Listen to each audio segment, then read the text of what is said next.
তো চলো বন্ধুরা, আজকে দেখাবো তোমাদের একটা ছোট্ট একটা টিপস, ডিম কিভাবে ফুলে একদম মোটা হয়ে যাবে। তো এই দেখো, ডিমটাকে তোমরা নিজেদের পছন্দ মতো মশলা যা কিছু দেওয়ার সব কিছু দিয়ে ঠিয়ে ভালো করে মেখে এরকমভাবে গরম তেলের উপর ছেড়ে দেবে।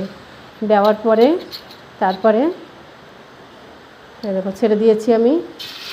দেওয়ার পরে তো এইভাবে তোমরা হালকা এমনি জলও দিতে পারো, আর আমি আজকে বাটিটা দিয়ে একটু জল দিয়ে দেবো চারি সাইডে, শুধু জলও দিতে পারো, নো প্রবলেম। তো দেখো দিয়ে চারি সাইডে হালকা করে জল দিয়ে আমি ভালো করে ঢেকে দেবো।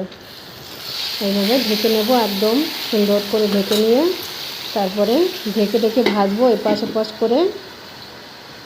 দেখবে একদম ফুলে মোটা হয়ে গেছে।